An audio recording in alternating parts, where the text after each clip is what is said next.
यहाँ पर हम लोग पढ़ रहे हैं पदार्थ की तीन अवस्थाएं, ठीक है, ठोस, द्रव और गैस।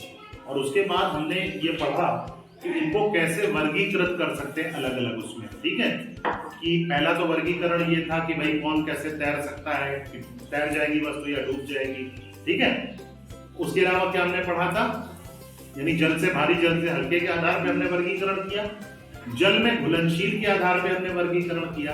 अब एक वर्गीकरण और यहाँ पर देखते हैं कि वो जो लाइट है वो उसके आर पार निकल सकती है कि नहीं निकल सकती। इसके आधार पर तीन प्रकार के हमारे पदार्थ होते हैं, ठीक है। इसके आधार पर तीन प्रकार के पदार्थ होते हैं, जो है पहला है तुम्हारा पारदर्शी, पारदर्शी, अपारदर्शी और पारभासी, ठीक है। तीन प्रकार के पदार्थ होते हैं। तो पहला हम पारदर्शी देखेंगे। देखो यहाँ पर लाइट जिससे पार हो रही है ये क्या है, पारदर्शी, ठीक है ना।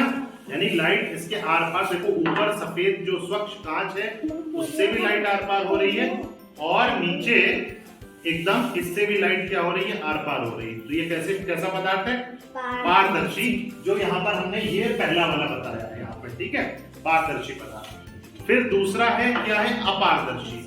यहाँ पर हमने दिखाई है, गणित की पुस्तक तुम्हारी दिखाई है, ये रही गणित की पुस्तक। इससे जब लाइट को हम पार करेंगे तो क्या पार हो पा रही लाइट, नहीं पार हो पा रही है, ठीक है ना।